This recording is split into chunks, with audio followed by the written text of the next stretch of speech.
What's up? What's up? We are entering into a special edition of A2HH Live.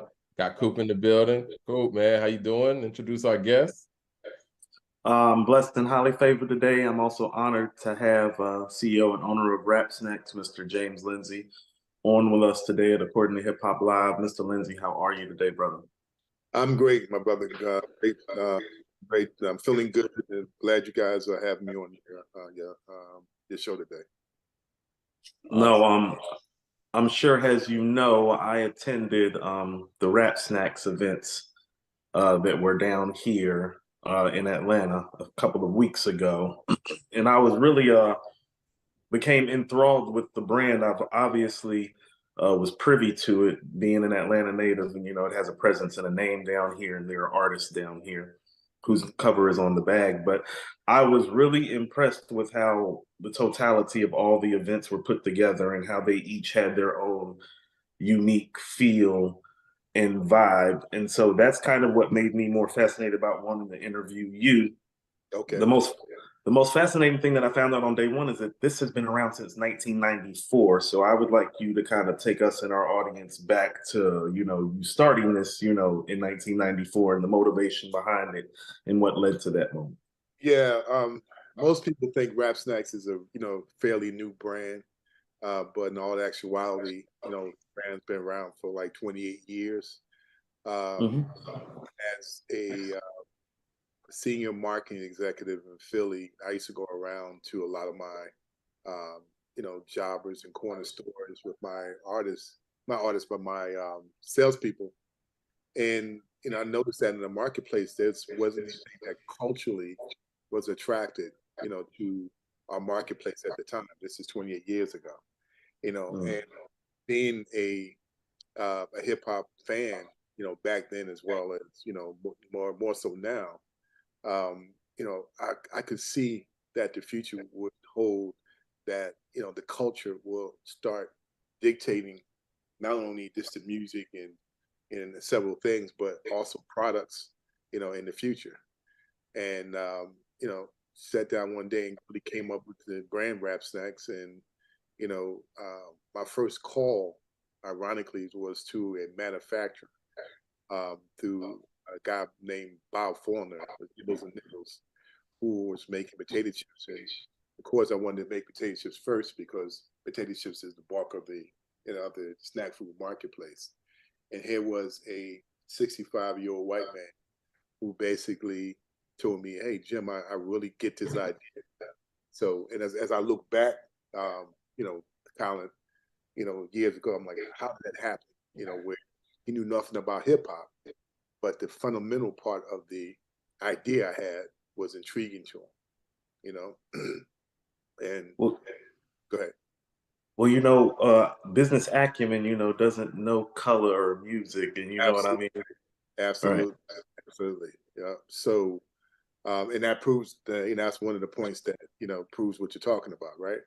So, the next day he said, "Well, Jim, come see me." Came up there and basically, put together a plan to launch the brand. Took about 3 months to launch the brand. Came out with 2 flavors, barbecue with my honey and back at the ranch.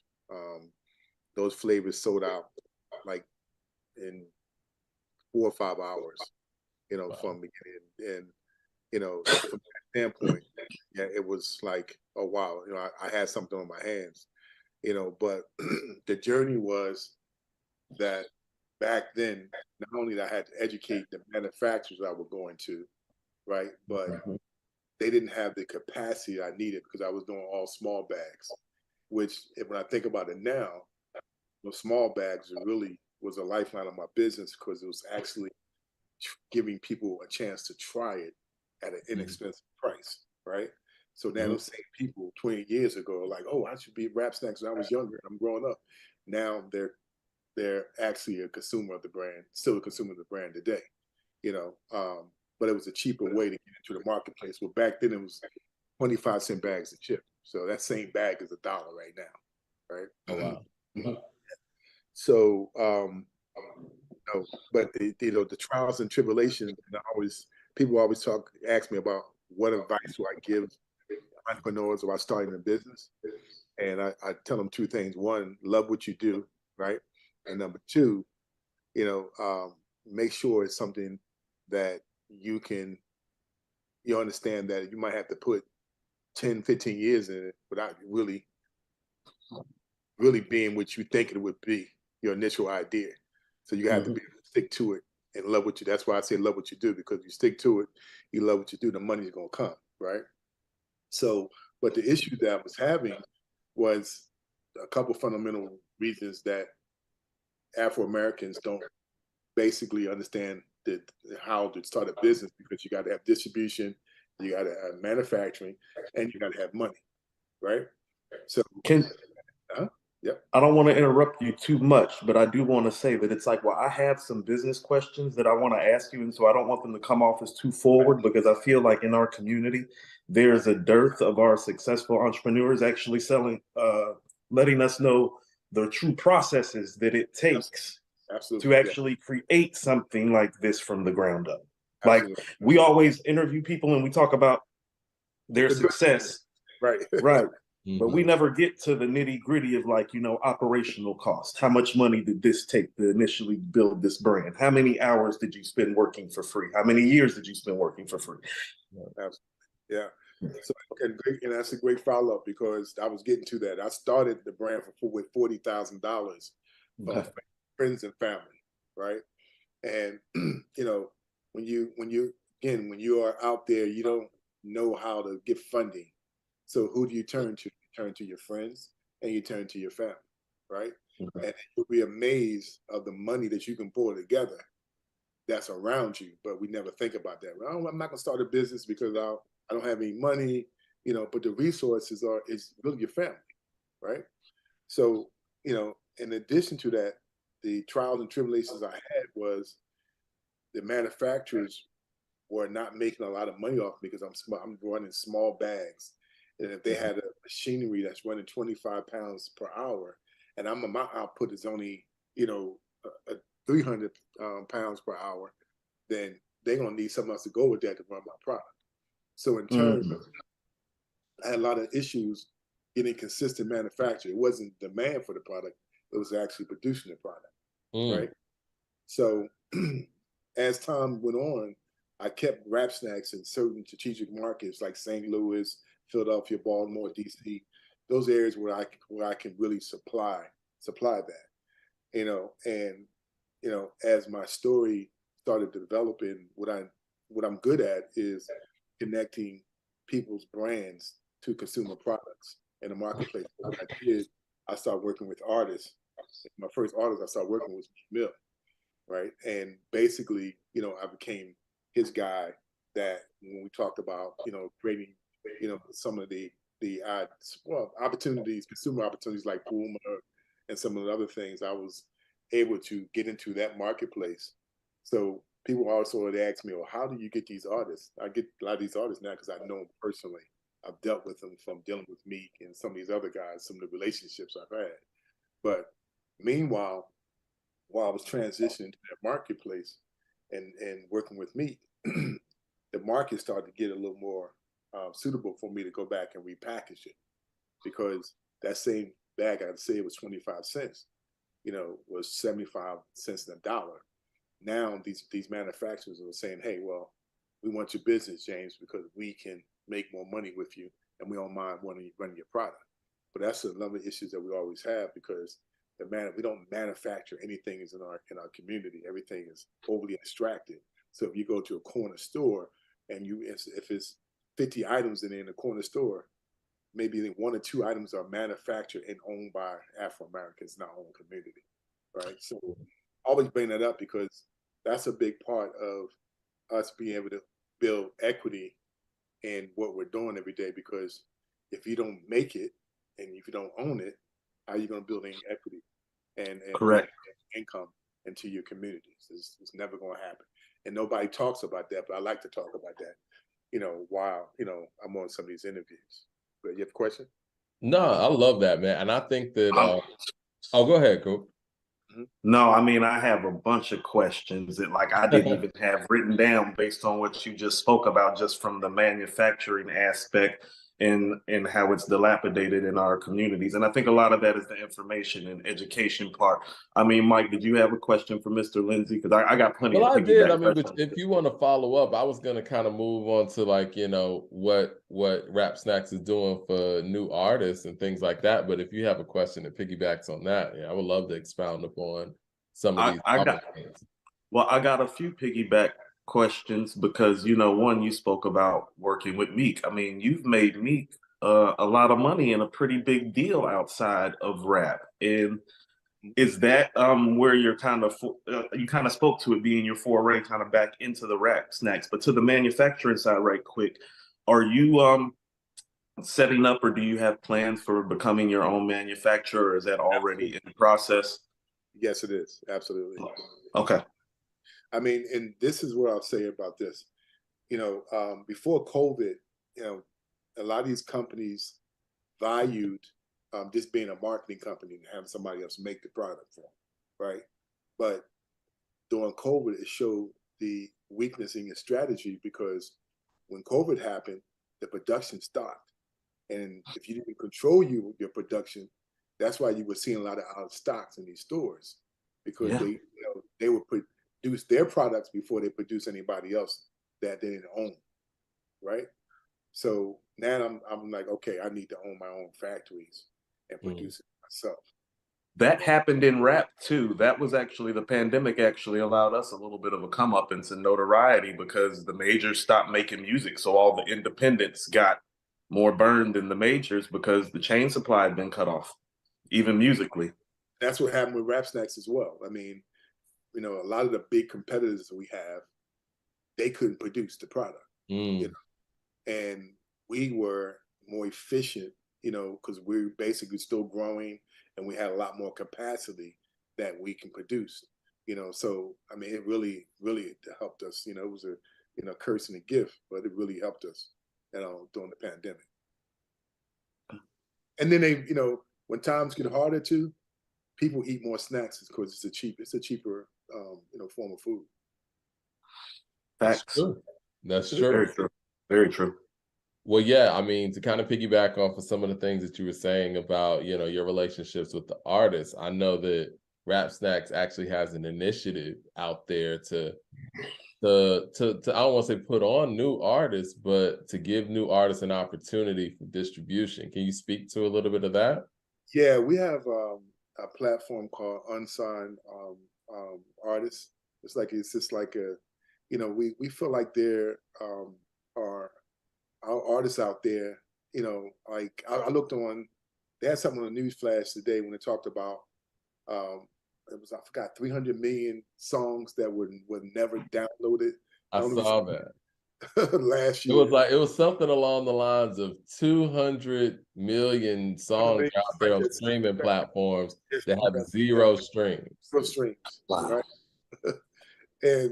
And we feel like there's so many people out there that's trying to break through that, we want to give them an opportunity, to, use our platforms, right? To hopefully break through, because we want to be that next person that connects them with Rap Snacks once they do break through, right? So if we're giving these guys a platform, on our platform, we're going to see who's who, to be able to say, okay, all right, now this is an opportunity we have for you. But it doesn't sound hyped. I mean, every time we post that, we get, it almost crash our server because, these guys are very passionate about their music, man. But what was kind of funny about what we just talked about, those non-streaming, they didn't stream their own music though. Those guys, right? That's the first thing that I was thinking. Right. Yeah, so first thing I was thinking is like you and your mother and your aunt and your cousin and your sister and brother didn't pull up and play it. That's crazy, right? Which goes back to what you're saying about the resources are usually right around you and how we don't utilize them. Absolutely goes right back to that, and as well as information, because a lot of these guys, they feel like I'm just putting it on the platform, and people are going to go stream it. No, you have to get people to stream it. You have to put content up.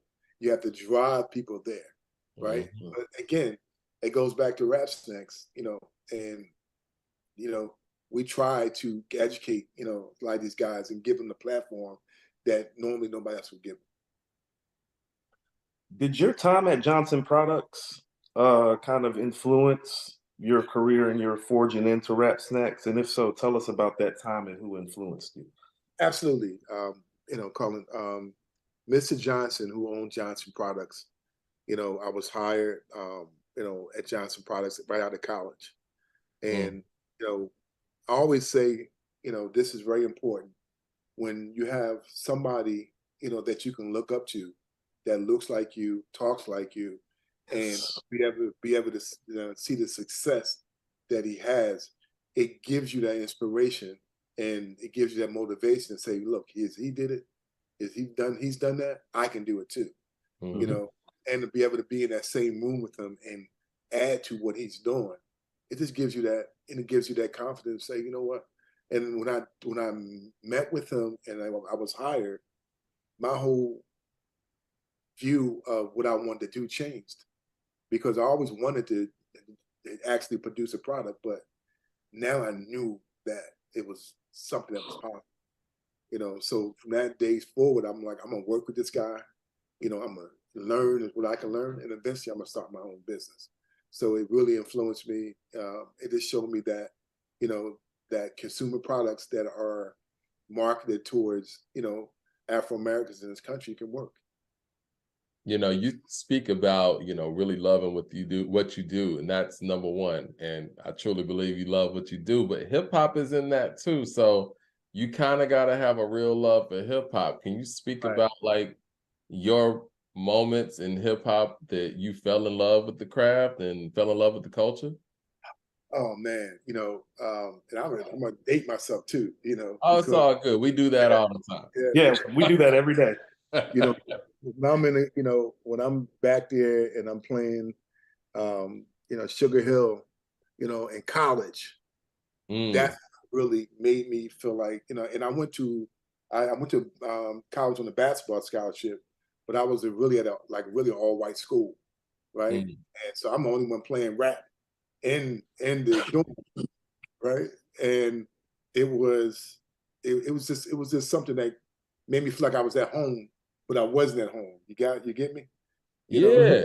Yeah. I mean, Coop and I, we grew up in the 90s, right? So a lot of the 80s hip hop, we kind of like we delegate to our OGs about that. And I would like to ask you, since you mentioned, Rapper's Delight, like what was the impact like when you heard that record, Suck MCs by Run DMC, and The Message? Because I wish I could have felt that energy like when the records dropped. It's almost like it's really an empowerment, man. It's like, it was like, I see, I made this thought process about, I put in one of my bags when I first came out with, with Rap Snacks, is this, hip hop is really, is to define it, is the trials and tribulations of urban youth that really is experiencing, trying to, trying to communicate their experiences, in the hood, basically. You know what I'm saying? It's the trials and tribulations, man. I mean, Wise from Poor Righteous Teachers is one of my best friends. You know what I mean? So look at Poor Righteous Teachers and what they meant to hip hop, from a political standpoint. It was all political based, but was based on, making the people understand that we are here to stay and we're strong enough to really voice our opinion and have them pay attention. Because to me, that's what the movement was about. Definitely. Cool. No. Yeah, no, I'm just impressed. I'm going to kind of keep it hip hop before we get back to some of the business, even though it kind of is attached to the business. I'm a very, very big Wu-Tang Clan fan. And once upon a time, Old Dirty Bastard made it on the cover of one of your bags of chips. Tell me how that happened, and tell me what that experience was like, and did you get to meet? Yeah, I didn't get to meet him, but it happened through one of his managers. And again, I'm a fan as well. I remember going to one of their first shows, when they came to Philly, and I can remember it's probably only like 200 or 300 people in there, so they was just starting, right? Wow. But what impressed me about them, I'm gonna get back to the rap snacks part of it, was that it was everybody represented something different in their group. Yes. And the personalities that they had, I'm like, they won't be big because they were one group, but individually they just stood out, and Old Dirty Bats. I mean, I was just always impressed with. I like people that are different, man. I like brands that are thinking outside the box, and that have a following that even they didn't sell another song, that they can sell product, right? And I've had a lot of people that's been on my bags that got 100 million followers and can't sell product. It's a difference. It's a big difference. There's, you know what? Now that you mentioned Wu and you mentioned Old Dirty, there's nobody is as different as Old Dirty, number one. But when you think about the Wu-Tang brand and being able to sell products and branding themselves and bringing that whole thing together, they were really ahead of the curve and don't get a lot of credit for that. Wu-Wear everywhere down here. They had a Wu-Wear store down here in Atlanta. On Peachtree. Yeah. On Peachtree, prime location. But to get to that, though, we got to understand we have, people that's not of the culture monetize our culture so much, right? That, some of the guys get it. And then some of the artists were like, oh, it's corny, I'm not going to do that. And my philosophy to them is that, hey, man, you better monetize as much as you can while you hot. While you can. Yeah. Because you ain't going to stay hot forever. So you came up during the time where selling out was a thing, and people kind of shunned the artists for doing commercials and cartoons and things like that. So you're thinking that way of thinking was off base, right? Yeah, absolutely. Some of them still think it today. I was about to say, well, I want to kind of piggyback off that because you're starting Rap Snacks essentially in a time where keeping it real and not selling out and commercializing yourself is the thing. And I want to ask you, as a businessman, why do you think that we do that to ourselves in this community specifically? It's almost like we will neglect our opportunities for money for the sake of keeping it real. And it's like you were stating, hip hop is, and what it's attached to is really the expression of our inner city and our urban angst. And it's like, why would we want to canal ourselves back down to those streets instead of broadening our horizons, which usually in this world, especially in this society in America, happens with capitalism and finance and equity. Absolutely. Well, I think it's a lack of knowledge, number one, right? Because, I've seen a lot of artists come and go, and I've seen some artists that got it earlier and some of them that didn't, right? But it's the lack of knowledge because when, it's like giving a kid out the hood, $2-3 million, and they've never had $2,000, right? They're going to blow it. They're going to blow it. They don't have the experience, and the people around them are trying to get the money they got. And they don't have people around them that are telling them, hey, this is something that you got to, hold on to, but also this is how you can make more money, right? And eventually grow. And when your music stops, your brand is still Rap Snacks, right? Right? Because, I've had 2,000 artists on my bags. And then you ask how many are relevant now, how many is relevant? Well, I was going to ask you about the bag that I'm eating right now. And, this group, unfortunately, due to some unfortunate circumstances, is no longer, but they still have stuff like this, though. Absolutely. Absolutely. So the family's literally going to eat the bag and the bag. You did. Guys, man, Coach and P from Quality Control, they get it, man. They get it.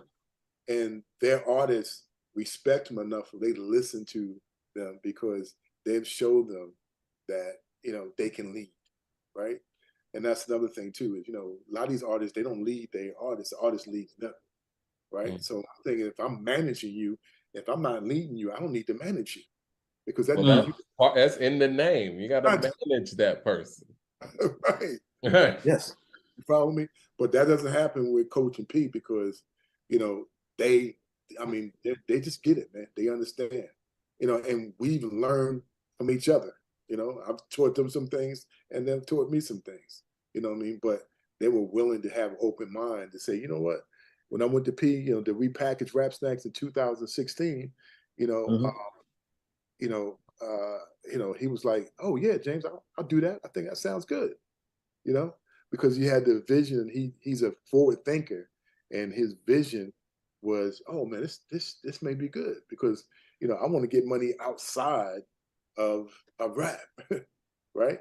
And Now, when he would start building his stuff up, he was like, "James, those paychecks pay some of that money you sent me. It pays some of my bills back then, you know." And look at them now, just So that's a prime example. If you want to study something that worked well, look at quality control. Mm, yeah. Diversifying your portfolio. Because I mean, we Absolutely. saw, like you said, even with the pandemic, music can just drop, like everybody stopped touring, tour money wasn't there. The major artists weren't putting out music because the tour money wasn't there. And, like you said, with a product like yours, they Yep. would at least have that to bank on. Yeah, it's funny too because Ross told me that. Rick Ross told me that. I mean, me and Ross have been knowing each other, when we signed Meek to Ross at Ross's house, Mm. but we never did any business. wow. We never did any business together, and the pandemic happened and his sister called me and said, "James, what about, putting Ross in the back?" I said, "Sure," you know, but that was because, the shows was, Ross said this stuff. He said, "Man, I'm looking for other ways," but man, but Ross is one of the smartest guys out there because if you look at his brand, he got 22, 30 brands he's working with. You know what I Mhm. mean? He's one of them guys, man, that, even with Meek's situation, what he said he was going to do, he did, but he's always been a forward thinker. Again, he's one of those he's like a P in coach, and we've had a great working relationship since then. I think right now, I mean, what you're explaining, I think Ross is the greatest example of that. Artists, when you get in the game, you kind of have to diversify what you're doing and just leverage the music and the fame you get from music into other things, I guess. Yeah, and also, I got artists I can't speak about who I'm talking to right now that are big artists. And I'm telling them that, guys, you're going to make money off Rap Snacks, but what this industry is about right now is about impressions, right? So when people see you on a Rap Snacks bag, if you got Snoop on a Rap Snacks bag, they're gonna think of Snoop Dogg, and hopefully, thinking of Snoop Dogg, they will go in and hopefully eventually what download your music or stream your music. It's an impression. It keeps people aware of your brand, even if you're not putting any music out. So it's an advertising for your brand outside of that. So yeah, you're gonna make money off of it, but impressions out here, that's why when you go to stream those 300 million people that didn't get streamed, nobody knew who they was. There's no impressions, right? Right. You know, but the people. Rihanna puts out an album, people can just want to hear it because they know her name. They don't know Mhm. that is all every song is popping, but the impressions of knowing her is going to get a chance to download. So that's what it's all about. Tell me how you negotiated your marketing deal with Universal, which kind of got the artist on the bags. Like, what was that process like, behind the scenes, getting to the point of actually being able to acquire a marketing distribution with a conglomerate like Universal? Yeah, I mean, you know what? I mean, Colin, when you're hungry, man, you get to think the best. So I'm like, I'm looking at these guys and they spending all these monies on these stickers, and these posters, and then they got these street teams posting the guys every day, and I'm like, and the lady Jackie Reinhardt was vice president of marketing at this time. I said, Jackie, I said, you guys are spending all this money on that. Give me that money, and I'll put them on my Rap Snacks bag, and you have something that's more tangible than putting up a poster and they're gonna rip it down the same day, right? Mm. I said, then we can put a QR code on the back of the bag and scan the music, on the back of the bag, And she said, "Oh, James, you're right." So they paid me, six figures, And like the first 2 years, and they found out I was making a little money. It's like, well, Jack's like, nah, James. No, it was a great idea though. Great execution. Yeah. It was No, good. I mean, That's how it started. so this is the behind the scenes that I'm talking about. People need to understand, because essentially what you said is that I saw a weakness in their market, and I offered them a better and more viable option and solution than what they had going on. Absolutely, yes. And it worked for both parties. Yeah, it did. And Yeah. I'm telling artists too, utilize the Rap Snacks bag. We got hundreds of millions of bags out there all over the country, right? You should utilize this as a marketing tool. It's a marketing tool. You can look at it as getting paid. Yes, absolutely. We want to pay you. If we weren't making money, we want you to make money as well. But we also want you to be successful, because that helps you stay around, you know, and help you hopefully be, current, 3 or 4 years from now. And one thing I always said about Meek, Meek being a great artist that he is, when we've done some other things outside of music, and he's still relevant today. 12 years later. Some of these guys, they made a record, and two years later, man, they're like, what happened to him? Yeah, that's where the work comes in, for real. And the marketing with that. Well, let me ask you something. How many cities is Rap Snacks currently in, and what are the expansion plans? All right, so we're in majority of all the cities in the United States. Okay. And we're in a lot of the big accounts, like Walmart, Target, all the C-store chains, and Best Buy. I mean, you can buy Rap Snacks a lot of places. But in addition to that, we're going into Canada and going into these stores called Loblaws, which is their biggest supermarket chain in Canada. In the next 3 months, we'll be in all the stores up there. And then by this coming September, we're looking at London to have a first distribution in Europe in London. And by the end of the year, we're looking at Africa, because I've been talking to a lot of people over in Africa. I think, Africa is that next market that's on fire when it comes to hip hop. It's just having, that market is so different while selling into some of these places. But, Africa really is the next big thing that I want to explore with the Rap Snacks. Love that.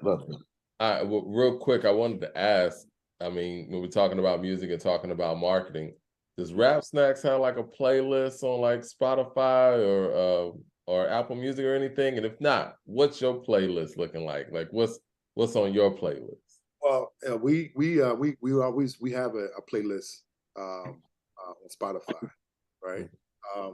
But my playlist, man, I just like all. I'm not even going, because it gets me in trouble when I name the people, right? Oh yeah. That's right. But I like this. I like guys that, like I said, that's out the box, man. I like these different guys, man. I just we've seen all the A2HH, man. You rap like this guy, you sound like that guy. I like guys that are out the box that really are bringing it, and they're talking about something too. Because I think right now the gangster rap that we have, I think the pendulum is spinning back.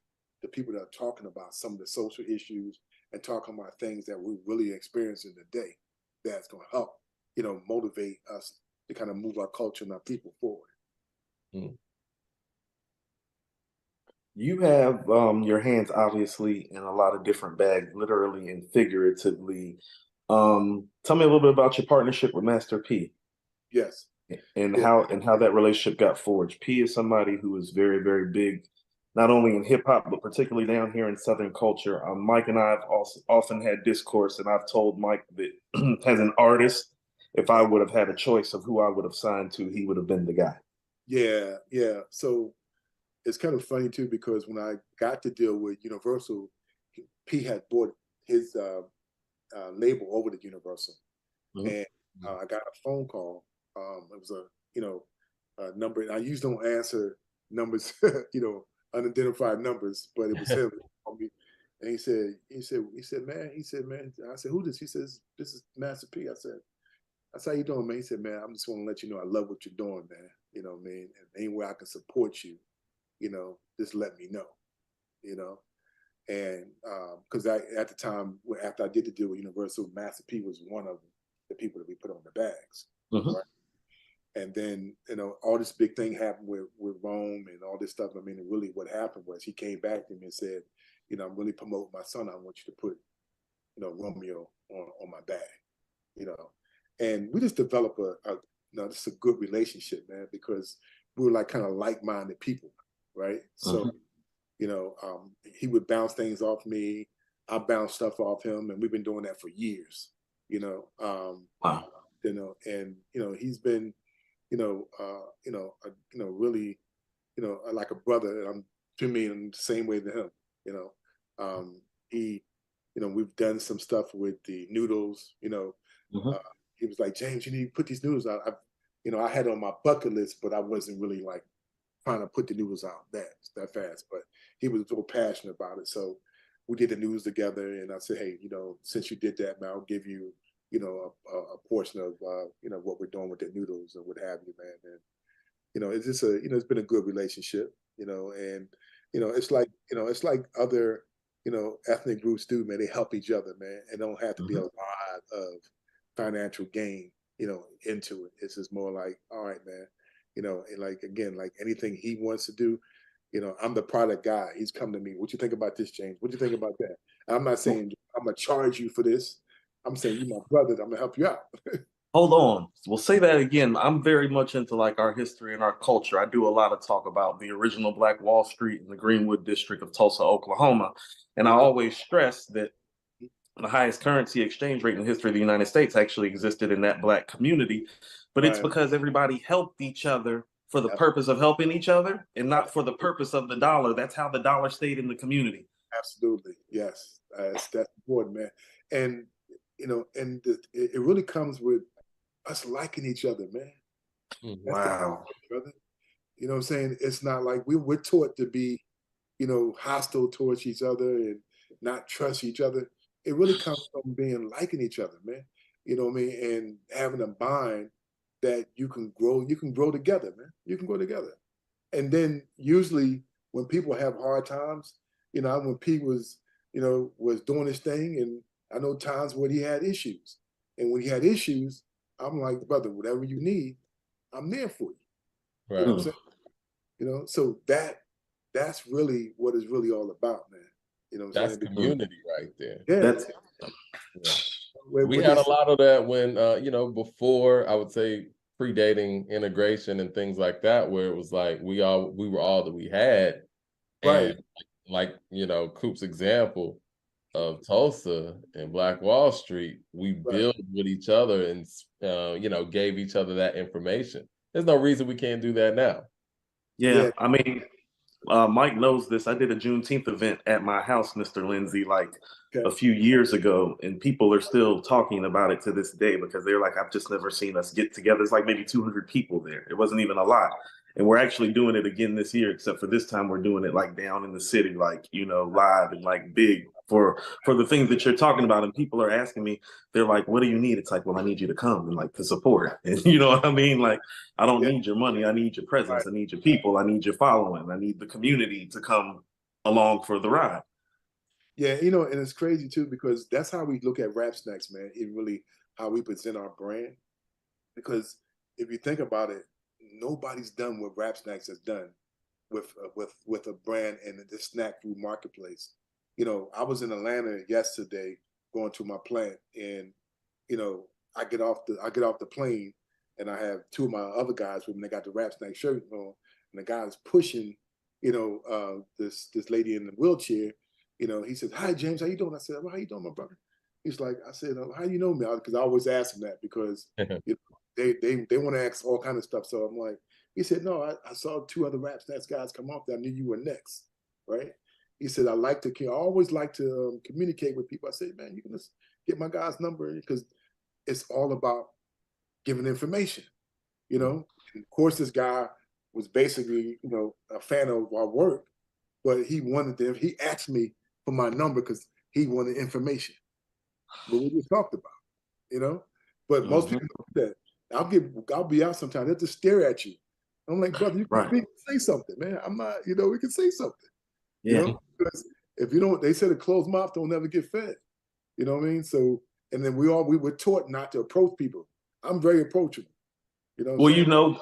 well, that's kind of funny. That's how I ended up interviewing you. I was talking to Clarissa behind the scenes, and I was like, "Hey, because I know you. She sent you the write-ups that I did, and I was like, "Hey, I would really love to talk to him." I was like, "Because now that I've gone to these events, I was like, I'm kind of enthralled now." And she was like, Right. "No," she was like, "Let me reach out to him and put it together." And she hit me back like an hour later. She's like, "Yeah, he's free such and such and such." I was like, "Oh, Yeah, okay."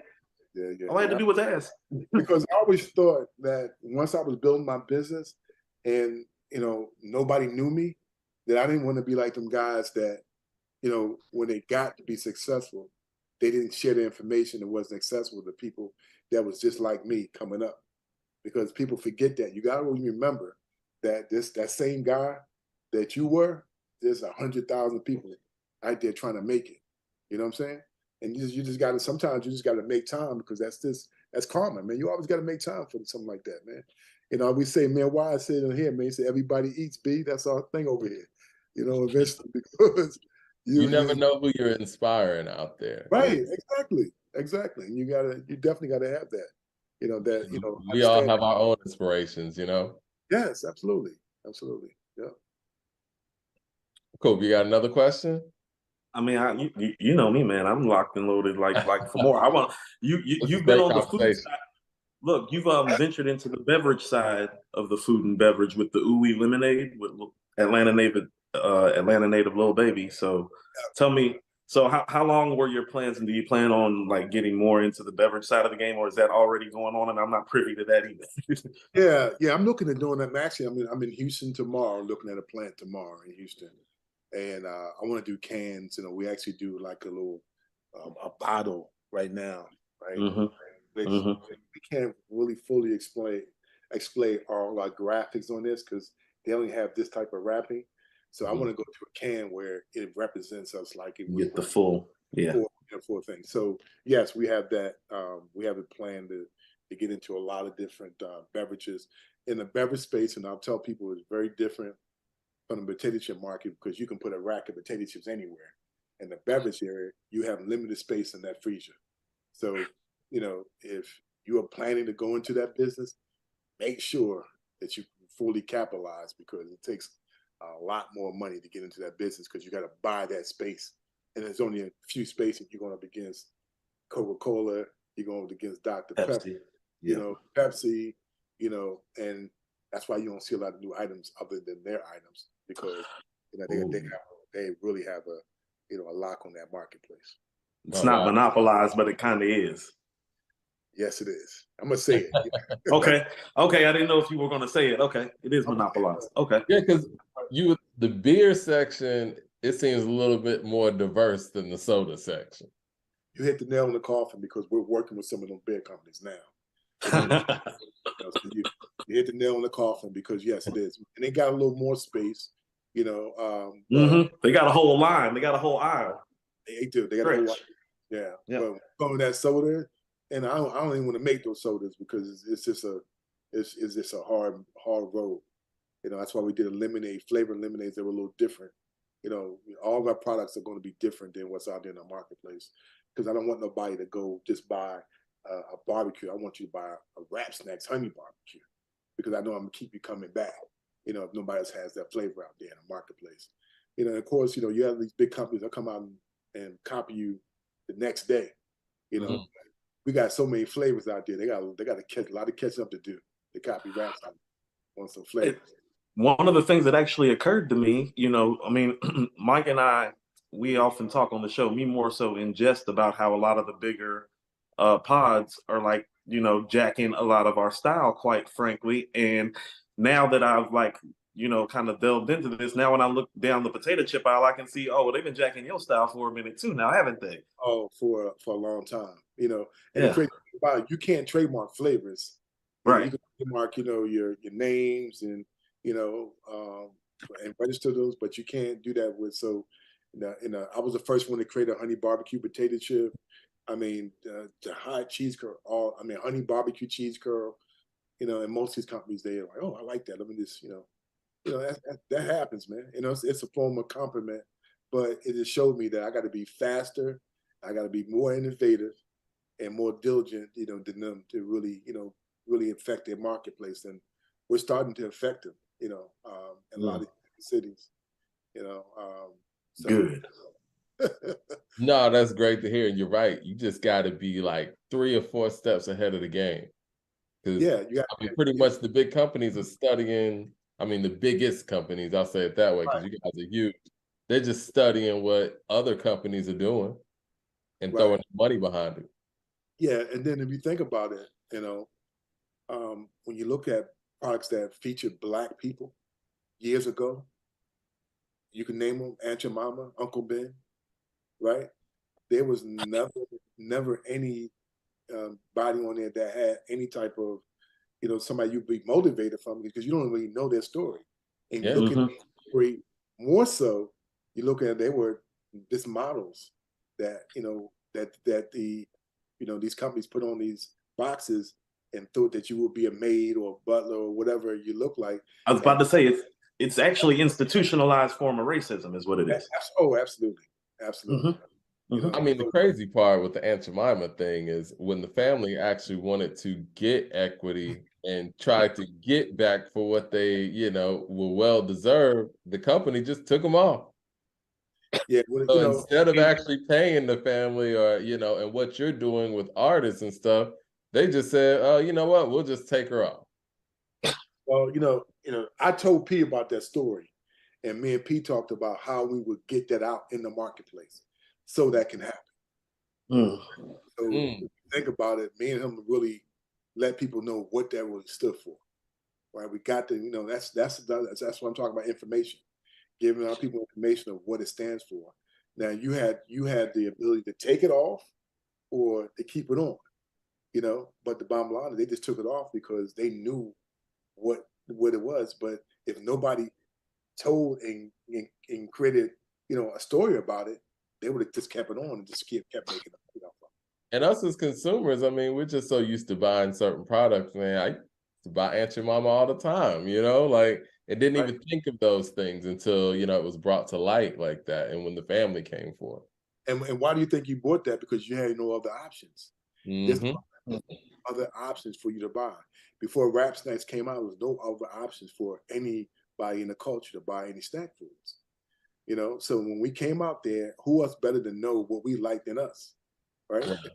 Right. So when we start developing these flavors and they're looking at buying our product, because again, I was that same kid that was buying other people's stuff in the hood every day, and that's how I've learned my craft, because I was buying it and tasting it, so that's the future of us understanding of how we become more financially stable in this country, is producing and developing our own brands that we support every day, that's funneled down into some of the issues that we have with these kids coming up in our communities.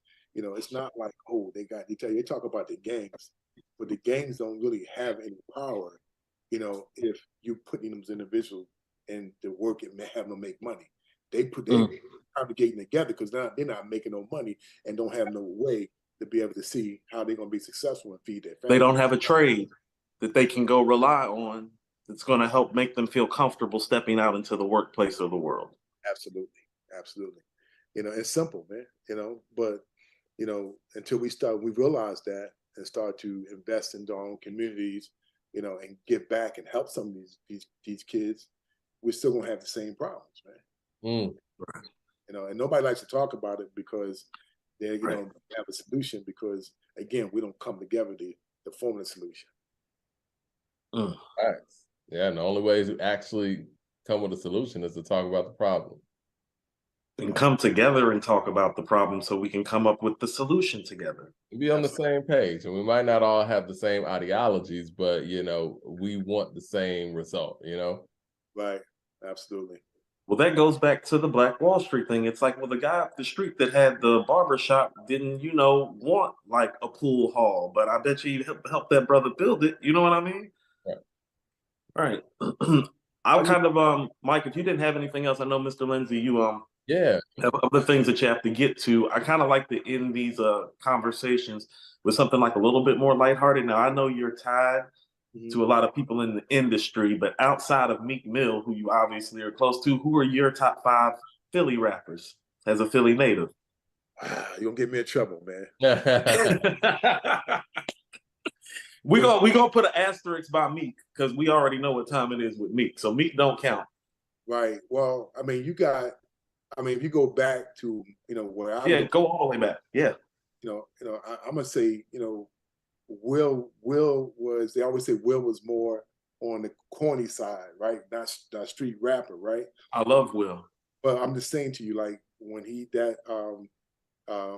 the song, what was the song in the Plateau song? When the Plateau, what's the name of that song? But Brand New Funk? No. Huh? Brand New Funk? No. No, but he talked about they're going back to the Plateau, and the Plateau is in Philly, was the park where everybody used to gather. Oh yeah, you're talking about Summertime. Summertime. Yeah, Summertime. The Summertime was something that was inspirational to me, right? But on the street side, Beans was my guy. Yes. Right? The big Beans guys over here too. Big Beans guys over here. But and then, Jay-Z is not a Philly rapper, but since he signed Beanie and he was that part of that, he became my favorite rapper at the time. Okay. Right? Okay. Put Beans on, I got you. Yeah, but Beans is my guy, man. I'm like, I just like the way, Beans, he went at it, that's that point. Mr. Lindsay, I've often said that I feel like Beanie Siegel is a top 5 hip hop talent of all time. Right. Yeah, absolutely. Absolutely. Yeah, absolutely. And again, he's a prime example, and I know Beans personally, he's a prime example, man, that when you have that potential, everything got to go right for you. You know what I'm saying? Ooh. And it didn't, you know what I'm saying? But he had the potential, like, and they said potential was, it's really not, it's not a lot unless you attain that, that potential, right? But, I thought he had the potential to be one of the biggest rappers ever because his wordplay, his delivery, ridiculous, and he was believable too. What he was talking, that was him. No, he's very Biggie-like from a skill set standpoint. Say again? He's very Biggie-like from a skill set standpoint. Absolutely. Yeah. And it's weird too, to happen to his voice and stuff like that, man. I think about that kind of stuff in rap. Even the guy young Run DMC, his voice started to DMC, yeah. You know what I mean? That stuff is and it's for them to still stay in there and overcome, because if you're a performer, your voice starts to change, bro. That's a big That's thing. your instrument. Yeah. I mean, we talk about that all the time, about how some dudes who we grew up with, their voices aren't the same anymore. Yeah. And I thought, other than what Meek was talking about, his voice, his pitch that people used to make fun of was his uniqueness. When you got Meek on the track, you know what I'm saying? Was like, it was just different. You know what I mean? And of course, as I started to work with Meek, Meek became my favorite guy from Philly. Wow. Because I was in the studio every day listening to it. Right, you're watching the process. Yeah, Meek had Philly on Smash. Yeah, I'm like, yo, like, I remember when I had signed Lil Snoop to Dream Chasers. I remember when he passed that day, and me and Meek was on the phone with his mom, and basically she confirmed it. And the next day he went into the studio, man. It was like, I've never seen that dude rap like that ever. Wow. It was this, man, some of these guys are so gifted, man. It's scary. This is what I will say about Philly rappers, and we were just talking about Beans, and then now you talk about Meek. Like, there's a passion that comes with their execution. And you could say that when you hear Meek on a record, like whether you're a fan of his voice or not, a delivery, you hear that passion. And obviously you hear that with Beans. I think even the whole State Property crew, all of that. Oh yeah, absolutely. Absolutely. Yeah. Absolutely. All right, well, I mean, Uzi too. I want to forget Uzi. You got Uzi, and Uzi is like, the younger version, but I just love Uzi too, man. I think he got, Uzi has the potential, man. He's just out the box. He's just so different. We like Uzi. Uzi's a superstar. Yeah, we get down with Uzi. Like a lot of what the quote unquote old heads get on us for getting down with somebody like Uzi. I'm like, no, that dude's a star. He's different. Great star. and you wouldn't think he would come out of Philly. And that's what I'm saying. No. You see the different, how the hip hop and the culture have this really, it just shifted, man, to something different, and it was funny too, because when I first heard him, I told Meek, I said, Meek, you should sign that dude. That dude's going to be, special. You know what I mean? But one good thing to say about Meek, and I'll let you guys go, is that he's another guy. He helped all these guys. He didn't have to sign them. He's one of them guys, man, sign these guys, man. I'm just going to help them. You know what I mean? So that's that standpoint. Well, that's love, man. Congratulations on Philly in their playoff position or whatnot. I'm sure you think they're going to take it all the way, right? Hoping so, man. I think we need one more player, but, I'm hoping so, man. I'm hoping they seem almost wide open. I mean, Boston. I think you're set up for playoff basketball because you've got a guy down low. But quite frankly, he's playing Akeem like this year, and I do not throw that around lightly because Akeem's probably the best center I ever saw, including Shaq. So it's just wide open. It's just, I mean, look, I'm a Sixer fan too. Like, I'm a Sixer fan, and I analyze these guys, man. And I'm like, if these guys supporting guys, it got to be more than Harden and Embiid. The supporting guys, somebody got to step up, right? Maxey. Maxey is good, but here's the thing, Maxey's the next superstar. But, like, I was just watching the game last night, man. I'm like, if you look at LA got, they bench, man. Yeah. They bench, they got guys. I'm like, they got this guy, they got him. I forgot they had him.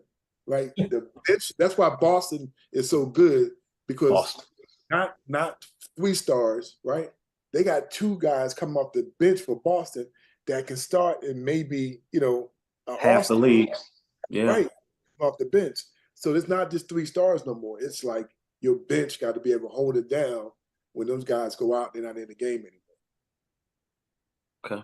On that note, man, we're gonna let you roll. I know you got a lot going on, man. Do you want to leave the people with anything that's next for Rap Snacks? We appreciate you, sitting down with us. No problem, man. I mean, I'm saying Rap Snacks and what's next for us is really making it a worldwide brand. I think we have the potential, to surpass whatever we thought the brand would ever be. And going into these other marketplaces, in these other countries, is really going to solidify the brand to become one of the biggest brands in the hip hop culture ever to be a big symbol. Well, perfect. It was a pleasure. It was an honor. Thank you for taking some time and sharing all of your information and knowledge with us and with our audience. I appreciate that. Right. Yeah. No, thank you. Appreciate you, man. Y'all have a good one.